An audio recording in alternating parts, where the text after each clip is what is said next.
Hi everyone, my name is Yazhini.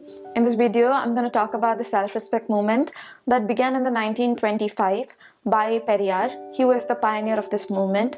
I think this movement is very important and influential in today's time because political parties do always have Periyar as an influential figure, and this has also shaped the Tamil Nadu politics. So I felt it is good to understand how the movement started and what was the influence the movement had in the people thinking about the self-respect and about issues regarding class, caste, and gender. So the movement aimed for three important objectives or goals. One was it questioned about isn't every human being equal, and don't all the human beings have the right for equal dignity and self-respect in the society? So in that way it challenged caste. And secondly, it talked about women rights. It mentioned how women are enslaved in today's society and how patriarchy should be smashed. This is evident through mostly from Periyar's Penyan and Mayanal book. And thirdly, it also talked about labor relations. So these can be classified as class.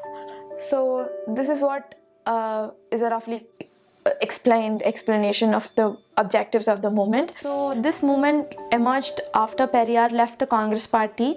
So Periyar served in higher positions in the Congress party during his time there. So later he had to leave this party because of the problems that he found during his time there. So he found the party to be highly elitist and casteist. So it was also a Brahmin dominated party. So the events became worse when Periyar questioned a fact that in a school that was run by a Congress person called E.V. Subramaniam Iyer served different utensils for students from different communities, especially from the lower caste and the upper caste communities.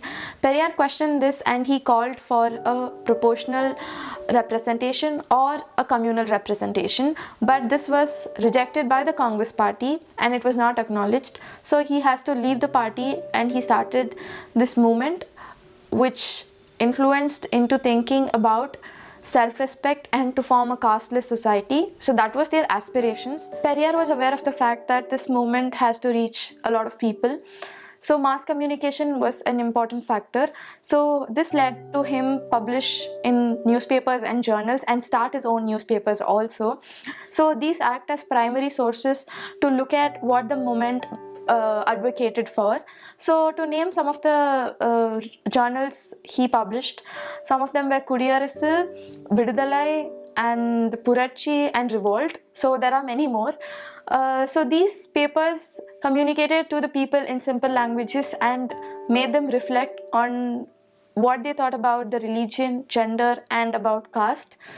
One of the aspects that cannot be ignored while talking about the self-respect movement and Periyar is about the women's question. This gender question was addressed by the movement in great detail. So one of the example would be about the self-respect marriages, but more about the self-respect marriages later. But I wanted to talk about how during that time, Periyar was able to talk about women's rights, about having autonomy and freedom over body. He talked about topics such as chastity, marriage, divorce, prostitution, love, and so many other things. So in this, you can see his ideas were quite radical and powerful. So one of the main aspect which he thought was enslaving women were the religion itself. So he pointed out how religion were made in such a way that it was enslaving women. When we consider a superstition or a ritual, all of them were made to keep women as subordinates of men. So this was discussed by Periyar in great detail. Periyar also recognized that bringing in amendments and laws which favor women's rights would be very crucial. So one of the examples would be about the Hindu Succession Tamil Nadu Amendment Act, which was passed in 1989. So in this act, it mentions that women also have equal rights over their ancestral property. So this enabled women to have access to property and they are the decision makers, and which would also enable them for more freedom. So we might think this is not a great deal because we've come so far, but during the time fighting for rights like that would be called a revolution. Coming to the end of the video, I would like to say that this video is a brief about the history and the emergence of the self-respect movement. So there's a lot of unfolding which can be done when we read more about Periyar and this movement itself.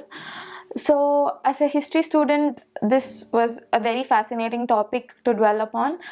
So I am also planning to do a video about the self-respect marriages. So thank you for watching this video.